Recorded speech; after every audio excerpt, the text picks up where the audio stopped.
Alright scholars, today we are not just doing mathematics, we are entering the Colosseum.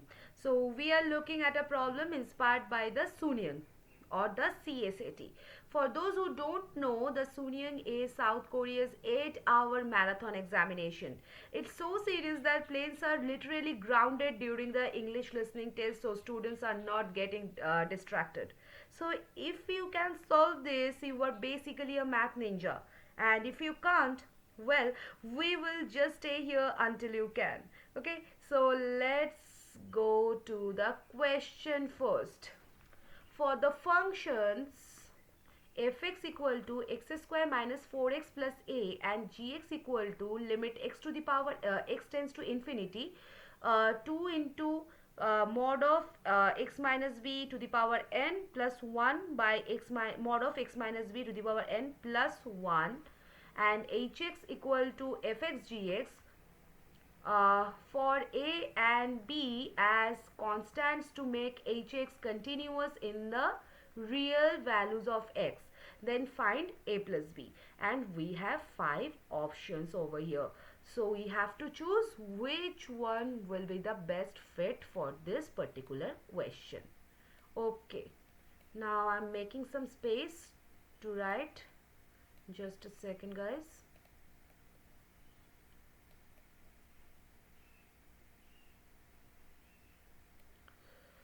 Yes.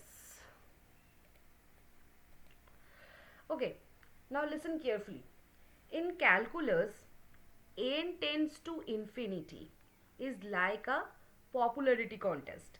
So when n gets huge, the biggest base wins and everyone else is just background noise. Now we call this the dominant term analysis. Now look at gx. It's trying to scare us with an infinite limit. So let's strip its mask off. So gx is what? Limit x tends to infinity 2 into x minus b to the power n plus 1 by x minus b whole to the power n plus 1. Okay, now this function is a shapeshifter. It depends entirely on the value of mod of x minus b, and we have 3 scenarios, right? So the first scenario is what? If mod of x minus b less than 1. This is our first scenario. The term x minus b to the power n shrinks to 0. So gx will be what? Gx will be 2 into 0 plus 1 by 0 plus 1, that will be equal to 1. Now it's time for the scenario number 2. And what's this? If mod of x minus b greater than 1, then the term x minus b whole to the power n explodes to infinity, and we divide everything by x minus b whole to the power n. So we get gx equal to 2 plus 0 by 1 plus 0, that is 2. Okay, now the third scenario, right? Now what's this? If mod of x minus b equal to 1, then x minus b to the power n is just 1 to the power n, that is 1. So gx will be 2 into 1 plus 1 by 1 plus 1. So that will be equal to 3 by 2. Okay. So gx is jumping between 1, 1.5 and 2. It's a staircase of broken dreams, right? Now it is discontinuous at x minus b equal to 1. It is discontinuous, which means x is equal to b plus 1 and x is equal to b minus 1. Okay, now we have hx, right? Okay, so come to hx now. hx is fx into gx, right? The problem says hx must be continuous everywhere, but gx is broken at x is equal to b minus 1 and x equal to b plus 1. So how do we fix a broken function? We multiply it by 0. So if gx has a jump discontinuity at c, the product fx gx can only be continuous if fc is equal to 0.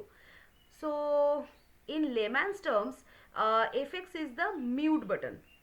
Okay, so no matter how much gx screams and jumps, if fx is 0, the result stays 0.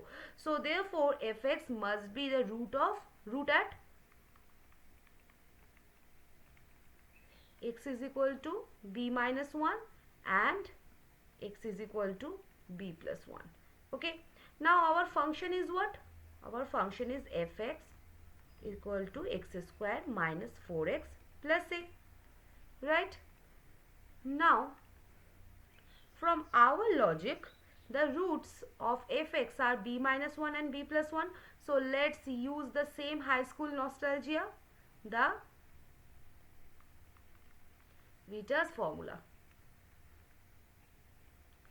Okay, so we get b minus 1 in plus b plus 1 equal to minus of coefficient of x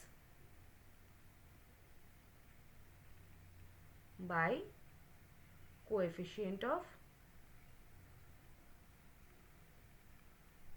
x square.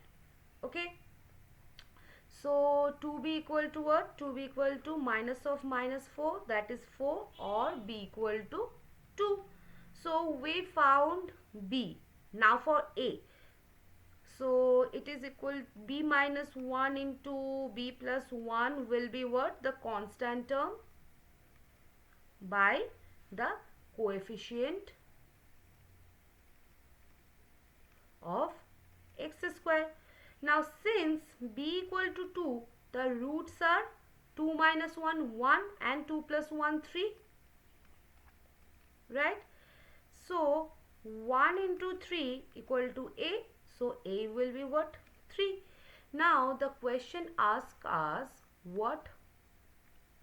It is asking us for a plus b, right?